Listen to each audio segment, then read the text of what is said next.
Sestern, and over my right shoulder is the beautiful dome of the United States Capitol, home of our Congress for nearly 200 years. Since 1793, it has been built, burnt, rebuilt, extended, and restored, just like America. The Vice President spends a lot of time here, and for the first time in our history, there might be a woman in that job. Republican Sarah Palin, Senator McCain's running mate. And tonight, a look at the governor from Alaska. Some have called her Senator McCain's Hail Sarah Pass. And just like during a close football game, Americans are on the edge of their seats waiting to see how this election turns out. How did this woman, this governor, this wife, mother of 5, this hockey mom who hunts, emerge into one of the most electrifying politicians today? And in a Fox News exclusive, never-before-seen footage of home life with the governor shot this past spring before she was chosen as Senator McCain's running mate. But to know Sarah Palin, we must first look west and north to Alaska.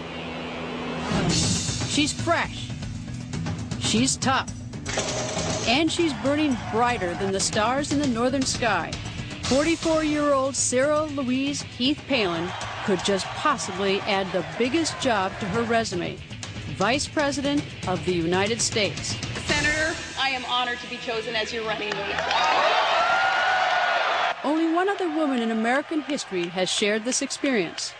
It has been, for me, a great thing to attempt to break the barrier. But for 24 years, it has been rather lonely being the only one. In 1984, the Democratic ticket featured Geraldine Ferraro as Walter Mondale's running mate. She was the first female vice presidential nominee ever. They had announced her name, and then she got up and she gave her little speech and mentioned both me and Hillary. I can't begin this great effort without honoring the achievements of Geraldine Ferraro in 1984, and of course, Senator Hillary Clinton. Hillary left 18 million cracks in the highest, hardest glass ceiling in America.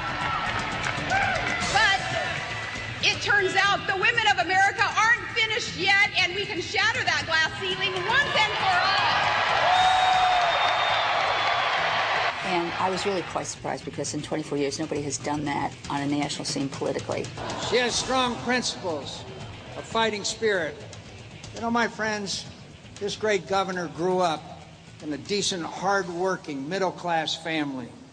I was born in Idaho, so when I was 3 months old, my folks moved up. Fox News obtained this exclusive interview with Governor Sarah Palin, shot earlier this year, just days before she gave birth to her 5th child. You know what it is? In 1964, Sarah was the 3rd child born to Chuck and Sarah Heath, joining sisters Molly, Jane, and Heather. They would eventually welcome another sibling, this time a baby brother, Chuck Jr. Chuck Sr. was a track coach and science teacher.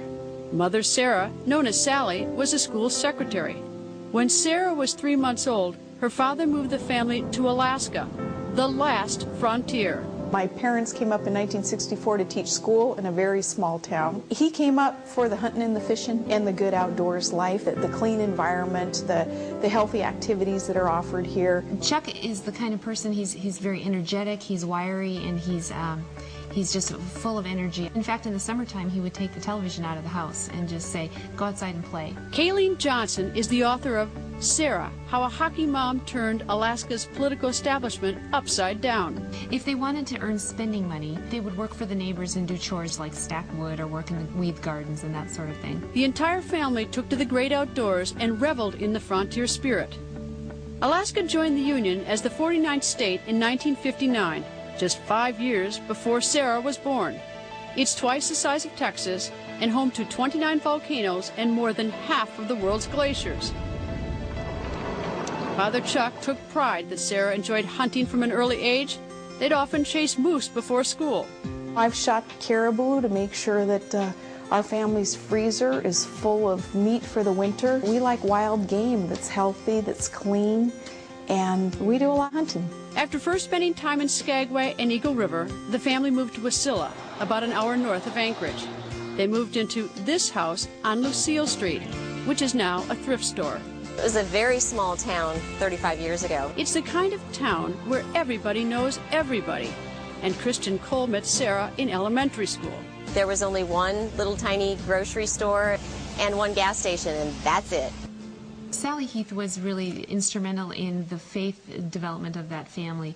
She's the one who really nurtured their faith and took the kids to church and sent them to Vacation Bible School. Population 5,500, Wasilla lies in the historic Matsu Valley, surrounded by 3 breathtaking mountain ranges and famous for its fishing and wildlife. Sarah attended Wasilla High School, home of the Warriors, and was the point guard and captain of the basketball team. Grew up very involved in athletics and competition, and certainly things that I learned through sports and competition come into play in this business every day. She was so fierce on the court back then that she earned the nickname Sarah Barracuda. Sarah said that basketball was life-changing activity for her.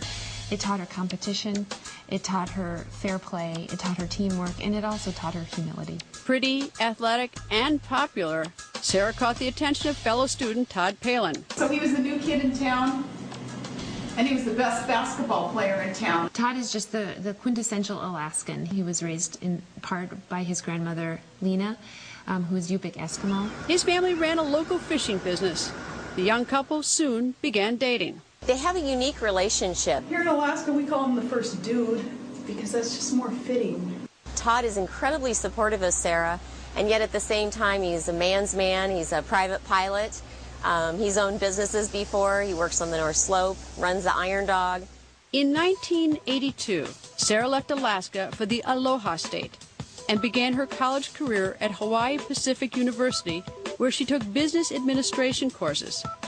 After a semester there, she returned to the mainland, this time to attend North Idaho College with a general studies major. My dad had 4 kids in college at the same time. He was a school teacher. There's no way he was going to be able to pay for all of our college education. She was a good student, but financial struggles propelled her to compete in scholarship pageants. And I have to be honest with you, it was an attraction to the scholarship dollars that were offered. I could maybe get up on a stage, play my flute, that was my talent, give a good interview, and have that gown on, and maybe be able to rake in some scholarship money to pay my tuition through college. The whole swimsuit thing, I don't know if I recommend that part of it now, no.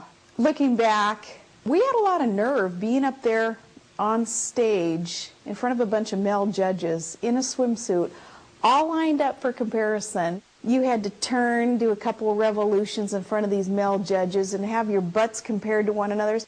She was crowned Miss Wasilla in 1984 and then competed for the title of Miss Alaska.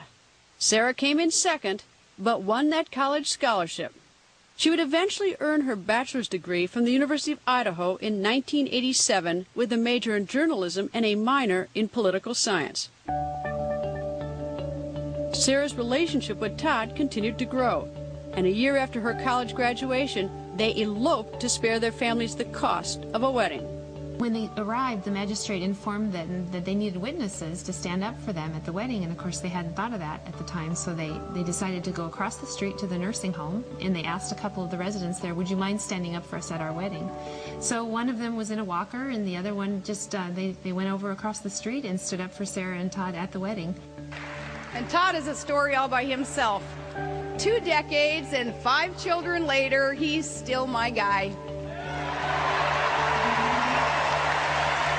Coming up, how did Governor Sarah Palin go from sports reporter to running for mayor in the rough and tumble world of small-town politics?